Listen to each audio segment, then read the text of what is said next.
bit of history because not just Isaac is involved, but also Ishmael. So we want to look a little bit this morning at Ishmael and his mother Hagar. And it's interesting in the Galatian letter, there's this contrast between Sarah, the wife according to the promise, and Hagar, the wife according to the flesh. And so we find Hagar first mentioned in the scripture as the slave or handmaiden of Sarah. There are different kinds of slavery throughout history. I don't want to get too complicated on it, but sometimes slaves were owned as property absolutely, and sometimes slaves were not necessarily owned absolutely, but still had very, very few rights. So if you follow cultures like the serfs of Russia, effectively in many ways they were slaves and had very, very few rights, the way that people lived in England before the 1800s. By and large, whatever role you were born into, that was your role for life. If your mother was the scullery maid, you were going to be the scullery maid, and nobody thought about it really for thousands of years. So we have this long-standing institution. We know that Abraham and Sarah go to Egypt, and in Egypt they're given some slaves. Whether Hagar was one of them, we can't know for sure. But Sarah decides God's moving too slowly. This is a constant problem for us as human beings. God is never moving fast enough for us because we want everything done yesterday, right? We sometimes think that Rome wasn't built in a day, but I wasn't the subcontractor. Things need to move along for us at a certain pace. And if they don't move at the pace that we want them to move, then we're going to try to help God out. And so Sarah does that. She gives Hagar to Abraham, and Abraham fathers a child, and that child is Ishmael. But as soon as she becomes pregnant, what happens with Sarah? She's not happy. You got a plan, the plan works, and then you're not happy with the plan because you didn't really want the plan to work, I suppose. She's not happy. Why do we think she's not happy? Why would she be jealous?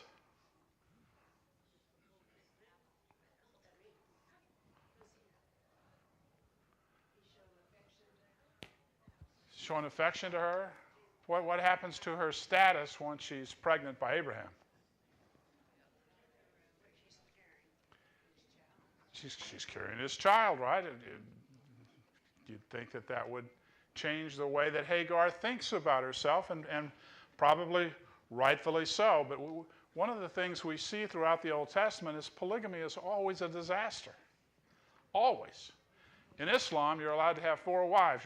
But if you have 4 wives, you're supposed to treat all 4 wives exactly equally. Good luck with that, right? It never works. And so here you have a situation where it's not the situation God designed. God designed Adam and Eve, one man, one woman, from the beginning. The two were to become one flesh. So when you create a situation and polygamy is involved, no matter what the circumstances are, it's almost universally going to be problematic. And in this culture, what was the most important thing a woman could do? Have a child, right? Your worth, your value as a human being culturally had to do with whether you had a child or not, right? And so Hagar is going to have a child, and now what's reinforced in the eyes of Sarah? No child. And so she's not happy about it. Apparently it affects Hagar's attitude rather negatively, and then Sarah's attitude is affected even more negatively, and she's very unkind to Hagar, and so Hagar takes off. And while she has taken off, she encounters what? She encounters an angel of God. And what does this tell us in terms of God's attitude about Hagar? He's with her. And what is it that God does for her?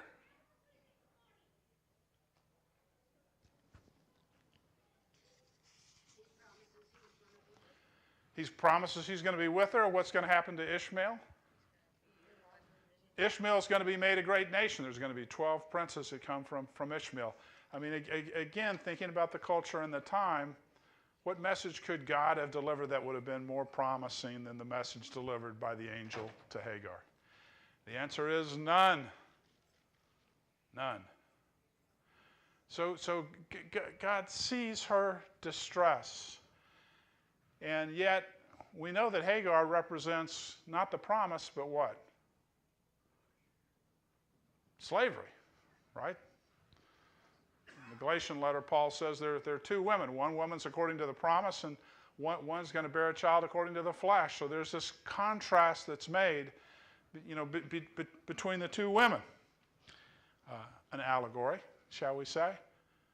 But we know as far as the real Hagar goes, God sees her, and he sees her distress.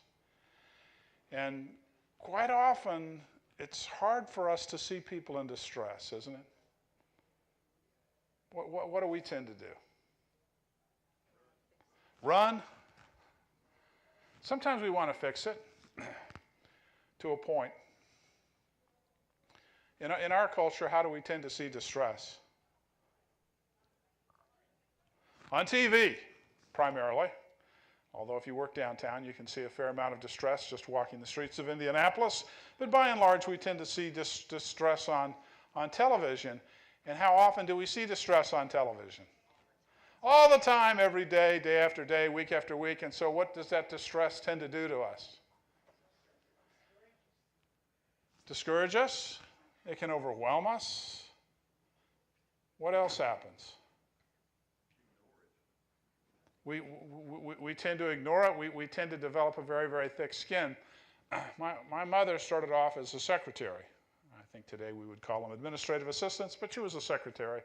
And she was a very ambitious person, and she worked for a medical company. And so she wanted to become a salesperson because she saw the kind of money that the salespeople made. And so they said, fine, we'll send you off. And they sent her to Arizona for training. And the first thing that she did as a medical salesperson was go into an operating room and watch doctors perform surgery. And what do you think happened to her the first time she saw the surgeon pull out the scalpel and open somebody up? That did not dissuade my mother, because she was a tough cookie. She kept coming back and coming back and coming back. Well, what happens to you over time when you see enough people cut open? It doesn't bother you the same way. Not saying that it doesn't bother you at all, but it certainly doesn't bother you the same way. And if you're the surgeon and you're trying to open somebody up and you get too emotionally involved, what happens? You do bad work. You do bad work. This is why your surgeon shouldn't be your father or your mother or your brother, except in an emergency, right? Because there's the risk that some kind of a mistake's going to be made. And how do you feel if you make a mistake on a family member? That's hard to explain at Thanksgiving. How did they die? Well, my hand was a little shaky. I meant to go. But stuff happens, right? Because doctors are human beings. And sometimes doctors make mistakes. So we grow callous to all the pain that we see in the world because we see it every day over and over and over again. And it tends to overwhelm us. The kind of violence that you see in the movies. If you see that kind of violence over and over and over again, what does it do to you? You become hardened to it. We didn't let our children watch any of those kind of movies. My daughter at 19 years of age saw the movie The Titanic for the first time when she was a student at Vanderbilt, and she wept uncontrollably. Because think about what a horrible movie that really is in terms of the incredible loss of life. And it was, some women and children obviously were saved, but the poorer people, by and large, all died who were on that ship. So we grow callous to it. We don't see it the way God sees it. God never grows callous to our problems. And he's not callous at all to Hagar's problems. He's very comforting to Hagar. And he wants to help Hagar. And so, even though Hagar was in this untenable situation, not by her choice, Sarah treats her with contempt. And so there's this retaliation going on between the two women, but God saw the whole thing and he had compassion on Hagar. While she's in the desert beside the spring of water, the angel of the Lord appears to her and he talks to her. And she tells him she's running away from her mistress, to which he replies, "Go back to your mistress and submit to her." Go back. The angel added, "I will increase your descendants so much they will be too numerous to count. You are now pregnant. You will give birth to a son. You shall name him Ishmael, for the Lord has heard your misery, and he will be a wild donkey of a man." Genesis 16, 9-12. So, although returning to her misery, and that was probably the last thing she wanted to do, she gets the command from God and she goes. And this tells you something about the faith of Hagar. In many ways, Hagar is a quite remarkable person. So she returns to her mistress. She bears Abraham a son. Does Abraham love Ishmael? Yeah. Firstborn son. And it's going to be his only son for 13 years. And it's interesting, too, that Ishmael loves Abraham, because we know that when Abraham dies, who goes to bury him? Ishmael and Isaac go. So this is a complicated relationship, made complicated because people weren't willing to wait on God. Sarah, with her plan B, creates this whole mess, right? The whole mess is really on her. Don't you kind of find yourself wondering, why doesn't God just read her the right act? Why doesn't Abraham read her the right act? She must have been a formidable woman, is all I can say. I don't know. So she returns, bears Abraham's son. They name him Ishmael. And then in Genesis 21, Isaac was born. There's a huge feast to celebrate Isaac being weaned, but when Sarah saw that Ishmael was either mocking Isaac or playing with Isaac in some inappropriate way, it's not completely clear, she became afraid that Ishmael could take Isaac's inheritance, which of course was an absurd worry. So she demands that Abraham get rid of Hagar and Ishmael. So now they're off into the desert again. They have some food and water, but they run out. She set Ishmael under a bush. She stepped away. She doesn't want to watch her son die. You can live a long time without food, but you don't live very long without water, particularly in the desert. She doesn't want to watch her son die. But once again, what happens? Who steps in? God steps in again. God heard the boy crying, and the angel of God called to Hagar from heaven and said to her, "What's the matter, Hagar? Do not be afraid. God has heard the boy crying as he lies there. Lift the boy up and take him by the hand, for I will make him a great nation." So here's this promise being repeated again. Then God opened her eyes, and she saw a well of water. And she went and filled the skin with the water and gave the boy to drink. And God was with the boy as he grew up. God saw her distress. God was not callous to her distress. When you think how easy it is for us as human beings to grow callous, that's an amazing thing, isn't it? That no matter what our situation, God never grows callous to it. God sees, and God steps in. So God reaffirms his promise to Hagar that Ishmael is going to be the father of a great nation, and he remains faithful to Hagar and Ishmael. And we know that Ishmael later marries a woman from the land of Egypt, and God will remain faithful to Hagar throughout her entire life, and we know that Hagar trusts God. So a few lessons we can learn from the life of Hagar. Lesson one is God hears and God sees us. A lot of times we don't feel like that's true, right? How often do we feel all alone, or like we're the Lone Ranger, that nobody's ever been in the situation we're in, nobody's ever experienced what we've experienced, and God doesn't really see or appreciate the situation we're in. And we learn from Hagar that God hears and God sees. Ishmael literally means God hears. Genesis 16:11 tells us that God commanded, "You shall name him Ishmael, for the Lord has heard your misery." You don't hear a lot of children named Ishmael, but it's a perfectly good name, isn't it? God hears. Later, when Ishmael's put under the bush to die, God again reassures Hagar, "Don't be afraid. God has heard the boy crying." And of course, Hagar sees this aspect of God so clearly and of such high importance that she names him El Roi, the God who sees me. So one of the things we learn is God sees us, And therefore, if I'm going to be like my master, then I need to be able to see, right? I need to be able to appreciate the situation that people are in. And we live in a culture where that's sort of hard, and there are certain mores sort of built into the culture anyway, where we tend to value people in ways that God doesn't value people at all. In our culture, how do we tend to value people? Wealth. You can, if you have enough money, it doesn't really matter how homely you are, does it? I could cite some examples, but we won't go there. Yeah, we tend to value people based on wealth. Sometimes we value people based on intelligence. It seems to be less of a thing these days from where I sit. Sometimes based on power. Talents. If it's a talent that our culture appreciates, right? Yeah, what you look like. If you're handsome enough, that can help make up for a lack of money. And in our culture, we tend to find out that people that are incredibly attractive tend to do how well financially? They tend to do better, right? Fame. You know, we have a culture that's obsessed with fame, isn't it?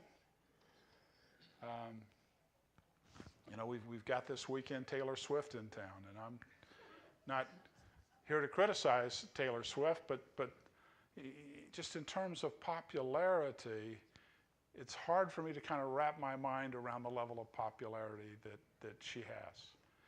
And I found myself thinking this week, you know, I'd like to have 100 sets of Taylor Swift tickets just to give them to people that have come into town who are desperate to see her because their reactions are, you know, pure unadulterated joy when they have the chance to go to that concert.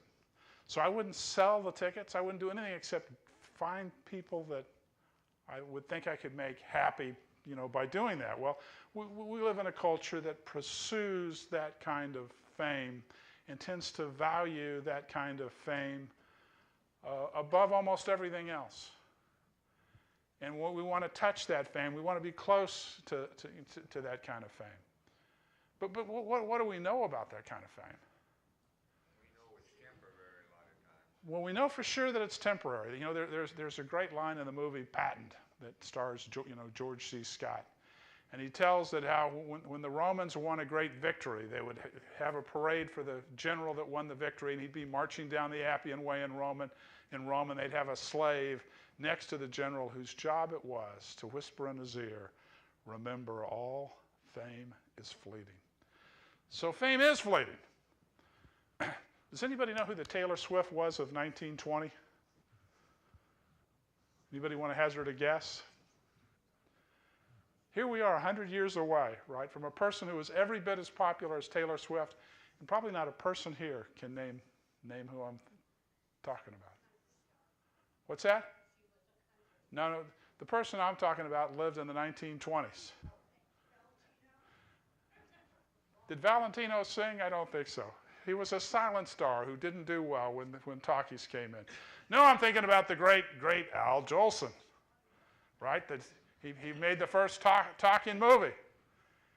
You'll have to Google Al Jolson. I can see that. Think about the fact that Al Jolson is the most famous, popular singer in the world in the 1920s. We don't know who he is, right?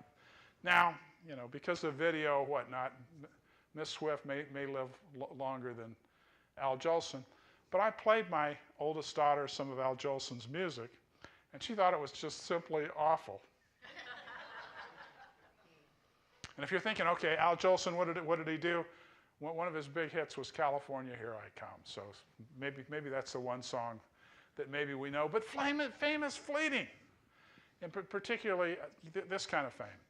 A few years ago, Paul McCartney tried to get into a party in L.A., and the doorman had no idea who he was. Turned him away. It's going to happen because that's the nature of fame. So we live in a culture that tends to value these things in sort of an odd way, and sometimes we don't see the people who really need our help. God saw Hagar, even though she's poor, even though she's a slave, even though she's a single mother, effectively. God saw her, God helped her, God took care of her. And so one of the things we've got to be careful about as Christians is that we guard our hearts in such a way that we don't become callous. It's not just another day at the office when 50 people are killed, or when there's a hurricane or a famine, or whatever there may be. We look for ways to stay engaged. Now, can everybody fix every problem? No. But where we have opportunity and ability, we do have responsibility, right? And so we want to try to look at that world. We want to try to look at the world in that way. Is there something I can do to make this situation better? And if so, try to do that right away. Because if we think about it too long and too hard, we don't ultimately do anything. So God sees the poor. In our culture, we're all about seeing the rich and the famous, aren't we? You know, this is one of the things that tells you something about the divinity of Jesus. Jesus saw people the way they were. And he lived in a culture where women were not valued. Jesus saw women as valuable, right? Jesus knew that every man and every woman is created in the image of God. And so God saw through Jesus the value of people. And he makes interesting people heroes of his story, right? You know, we talk about giving, and we tend to value who when it comes to giving? People that have money, right? We tend to value the people that have money. And yet Jesus tells a story, and he makes a widow woman the hero of the story. And what does the widow woman give into the treasury? 2 pennies, effectively. 2 of the smallest coins they have, 2 cents. So think about in our congregation, the plate comes by and a widow casts in 2 cents, but that's all the money she has. They're not going to name any buildings after her at a Christian college, because we'd save that for people that have money, right? So what we need to see is God values the heart, and we know that because it's taught over and over and over again in the scriptures that the thing that matters is not what we look like, right? When people paint pictures of Jesus, what kind of pictures do they paint? He's always a good-looking dude. But that isn't what he really looked like. And how do we know that? Because Isaiah describes him, and there was nothing about him that was attractive. There was nothing about him physically that would draw people to him. He was wanting people to love him for what he was, not what he looked like. Right? So we need to see people for what they are, and it's got nothing to do with how handsome I am or how much money I have or anything else. So God heard and he saw Hagar, and God hears and he sees us. We have a lot of people in our culture that I know feel very invisible and very much as though they're not valued. God values every one of those folks.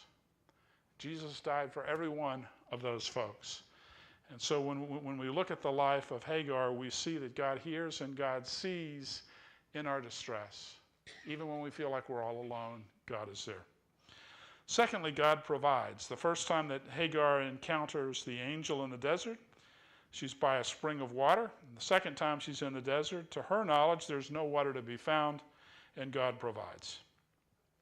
When she's already given up, the angel of the Lord appears. Genesis 21:19 tells us that God opened her eyes, and she saw a well full of water, and she was able to keep her son alive, and she continued on to live a fulfilling life. So it's true that sometimes God waits on our faith, but he's a good father, right? A good father doesn't give you everything without you working for it. A good father expects that you're going to do what you can do, right? Nobody helps you by doing everything for you, and sometimes we live in that kind of a culture. Earlier this year, I went to Florida, and I got a chance to hear one of my old Bible teachers talk about his life. As an old man reminiscing, and didn't really seem all that old to me now. I think he's 84 years old. But he talked about participating in a debate tournament, and he won a little fob for a watch about this big. Then he compared that to the trophy that his grandson had won, the first trophy the grandson had won for participation, which was like yay big.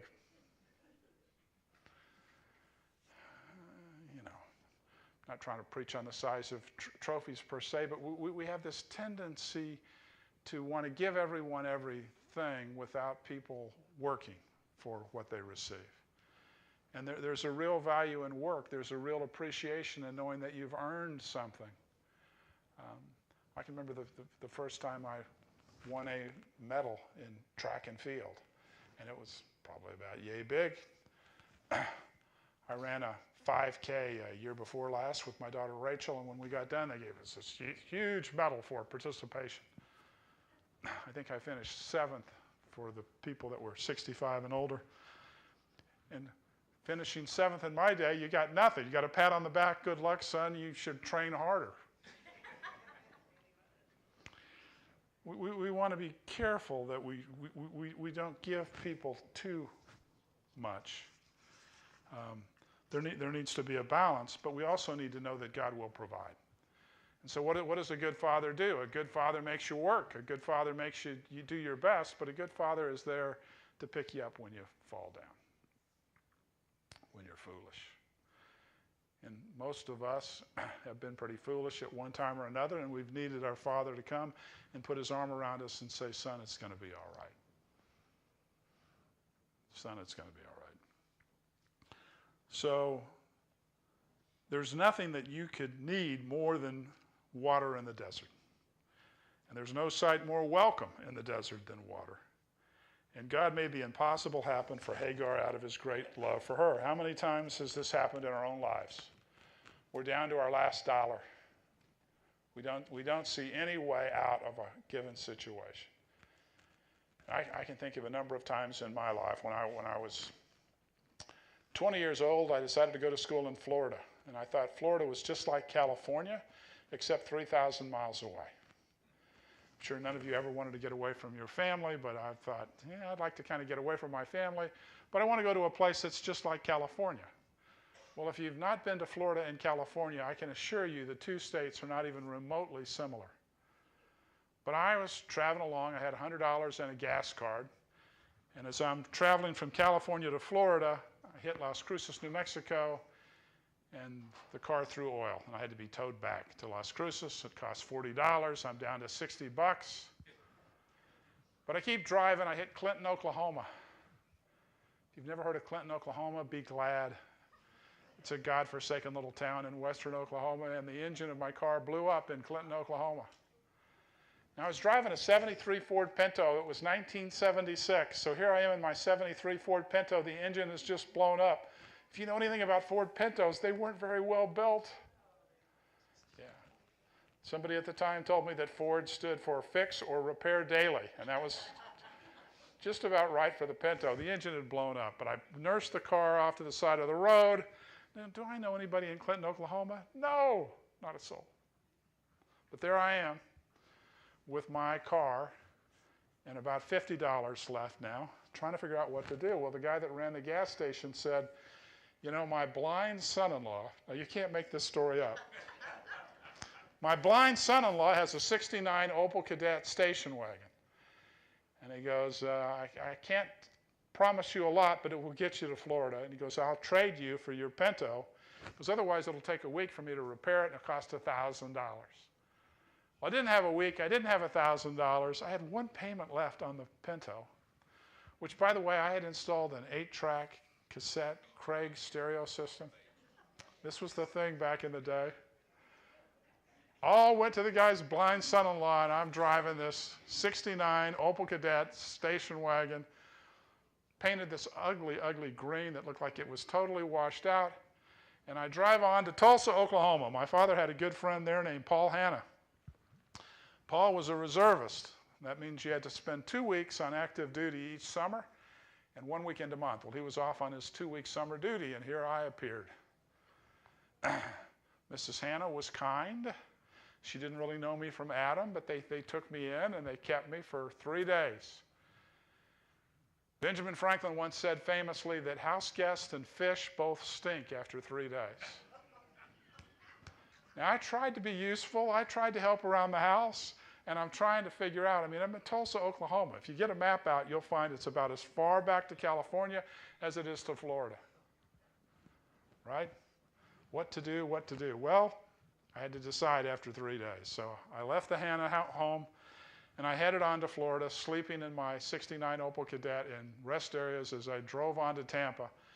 And when I got to Tampa, I drove out to where the college campus was supposed to be, and I couldn't find it. So I drove back and forth and back and forth, and finally it dawned on me that these old dilapidated buildings were the college campus that I had gone by a number of times. So I parked in the parking lot and slept there that night. Well, I had the names of a couple of people in Tampa. I knew nobody east of the Mississippi River, not a soul. And I thought, well, I'll call home first. And so I called home and I talked to my mom and father. I'm down to $3 now. $3 and a gas card and a 69 Opel Kadett that I've traded a blind guy in Clinton, Oklahoma for. So I tell my tale of woe to my mother and father, and they listened patiently, and my dad said, well, good luck, son. Let us know how it turns out. That was a collect phone call. They did accept the charges. I later asked my mom, I said, well, why didn't you guys offer me some money? And my mom said, you didn't ask for money, which I did not. And she said, and your dad said, that kid will be all right. So I called one of the numbers I had locally. He asked where I was, and I said, I'm by the McDonald's.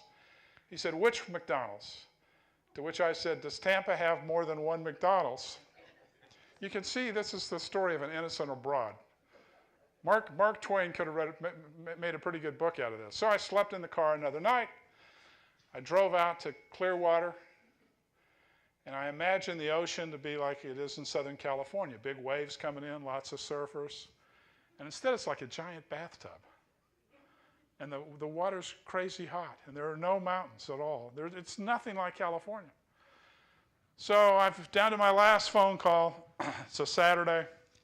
I called a man named Charles Goodall, who was one of the teachers at the school. He said, well, meet me at the Nebraska Avenue Church building.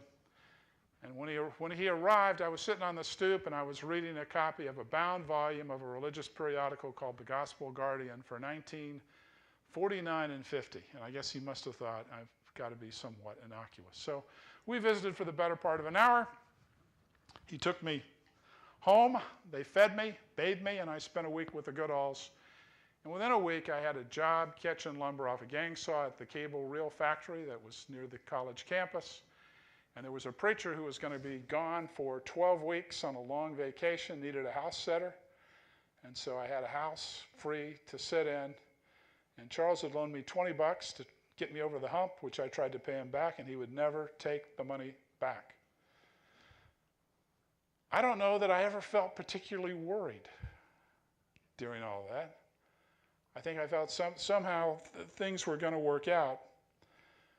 But if you think about that story, my father didn't really give me the help that I was hoping he would give by me telling that sad, sad story. And there's a lesson there, right? Because the good book says, ask and it shall be given. It doesn't say anything about hinting and it shall be given. Right? But maybe that was indicative of the fact that I really wasn't that desperate yet. God provides for us, does he not? And if we love God the way that we should, and we love God's people, God will provide for us fathers and mothers and brothers and sisters and people that will care about us and people that will take us in. And God provides for Hagar, and God provides for Ishmael. And sometimes we don't have the kind of faith that I had at 20. And I think sometimes as I got older, maybe I became more fearful. Why would I be, less confident as you get older? Sometimes youth has its benefits, doesn't it? The Apostle Paul said, I've written unto you, young men, because you are strong. And sometimes we forget how faithful young people can be in the church and how valuable that they can be. We want to be sure we're seeing them as well. Thirdly, we learn that God is faithful to the outcast. God is faithful to the outcast. God cared about Abraham for sure. Going to make of him a great nation, but God cares about Hagar just as much. And we sometimes forget that. We tend to create our own little clubs that are not as welcoming as they should be, and we're not sometimes as open as we ought to be, towards others. But God is faithful to the outcast. Hagar's got lots of things going against her. She's a slave. She's a foreigner. She's hated by a woman in power, by Sarah. Her son was, in fact, the patriarch's first son, but even by God's account, he wasn't the child of the promise. She was such an outsider in every way, and yet God treats her with so much favor and kindness, so much so that she gets the privilege of being one of the only people in the Bible who gets a name from God, even though she isn't even a Jew.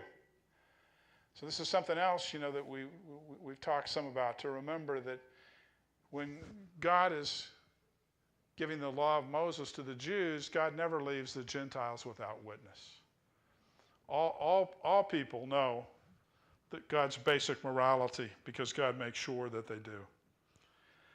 Abraham loves Hagar's son, even though he's not the son that God originally intended for Abraham to have. And God frees Hagar and her son from slavery, and God blesses Ishmael innumerably through many descendants. God says, as for Ishmael, I've heard you. I will surely bless him. I will make him fruitful. I will greatly increase his numbers. He will be the father of 12 rulers, and I will make him into a great nation. The Jews believe that Ishmael is the father of Muhammad. They believe that he's the father of the Bedouin Arab tribes. And these are great nations and great cultures. So there are all these connections that go on with God and the people that we don't ordinarily see, like the widow that cast in the two mites. Fourth lesson, final lesson, God still works even when we go off plan. God still works even when we go off plan. So you have Abraham and Sarah trying to help God out and going off plan, and what happens? God still works. In the life of Hagar, we can see that in Hagar's story, God's powerful. He still finds ways to love us and glorify himself, even when we don't stick to his original plan. God had promised Abraham he would have innumerable descendants through his wife Sarah. The only reason that Hagar is put in the position that she was because Sarah and Abraham's faith wavered. So here you have people who ultimately are known as those of great faith, and yet their faith wavers. I always think about Peter for some reason when it comes to this, because on the one hand, he's got such enthusiasm, and on the other hand, he seems to lose his enthusiasm really quickly. And no greater example of that than when Jesus is walking on the water, and what does Peter want to do? He wants to walk on the water too. I can't quite imagine that thinking, but I've known a person or two who that's just the way they thought. He sees Jesus walking on the water. He wants to walk on the water too. Jesus says, come on. And when he first starts to come, he's doing fine, right? He's walking on the water, and then what happens? Took his eyes off Jesus, and what does he see? The storms, the waves, the wind, right? How true is that in our culture? Take your eye off Jesus for just an instant, and you look around at how horrible the world in many ways seems to be.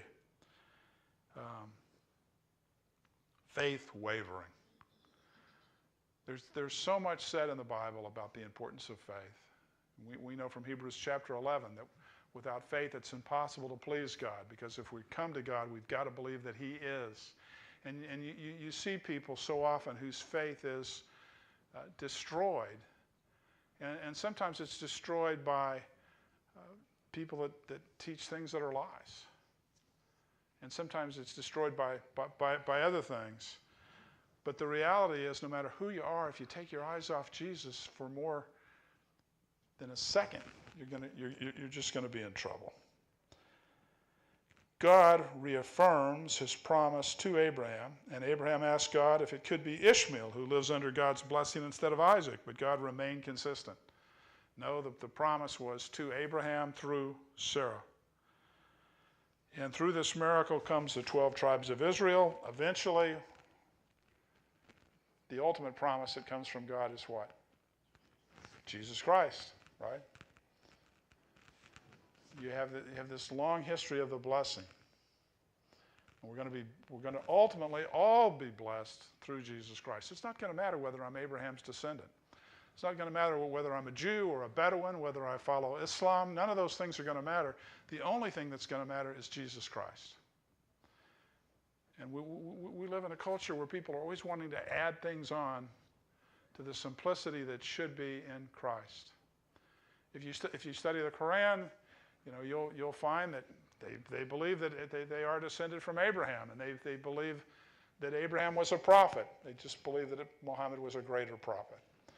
If you study the Book of Mormon, you're going to find that they want to say lots of good things about the Bible, but ultimately, what do they believe? They believe the Book of Mormon is true, and that Joseph Smith was God's prophet.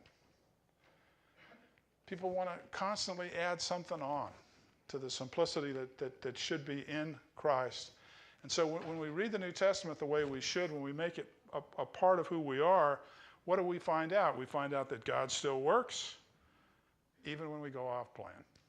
That God is there for us, that God wants us to do those things that are right, true, and just in his eyes, that he wants us to see things as they should be. And if I study the Bible, I know those things are true. When I was growing up in California, I was quite fascinated by the Mormons. I went to Mormon church. I talked to Mormons. I visited with Mormon teachers. It was, to me, a fascinating religion. But it wasn't the religion of Jesus Christ, because if you go to Mormon church, they're going to close every service with the same statement, which is this: I believe that Joseph Smith is a prophet of God, amen. I, on the other hand, knew that Joseph Smith was not a prophet of God. And because that was true, you don't go with people that are creating these fanciful stories. But Paul talked about the fact that the time will come where people will follow cleverly devised fables, right? If you read the Book of Mormon, there's not a single city listed in the Book of Mormon that you can find anywhere in the world. You compare that to the Bible, every city just about has been found archaeologically. And it's a religion where they're constantly changing things and tweaking things and so on and so forth. Christianity is much simpler, right? In the Galatian letter, we're told that if somebody brings another gospel to us, even if they're an angel, we're to do what? Let him be accursed. Well, the whole Book of Mormon is about an angel named Moroni who comes and brings what Mormons will tell you is just another gospel. But if it's the same gospel as the one we already have, I don't need it. And if it's another gospel, God says, let him be accursed. So we need to realize what we have in the New Testament and what we have in our relationship with Christ, and the fact that God still works in everybody's life, even when we go off plan. And God wants us to be about his business, and he wants us to have that sort of enthusiasm for him and that kind of faith in him that sometimes I have shown in my life and sometimes I've not. The advantage of being able to teach the class is I can tell the good stories and we'll skip the bad stories for some other time. But we're all human, aren't we? We don't want to lose sight of that. Because sometimes people are like, well, Terry, how did you do X? I don't know. But I know this. I've made more mistakes than the good things that I would like to have done. And I think that's the human condition. And I think it's why we need Jesus Christ and why grace and mercy are such incredible things. God loves us even when we go off track. And he's there giving us the chance to come back and the chance to redeem ourselves. All right, well, that's a good place to stop. I think I have 3 more Sundays.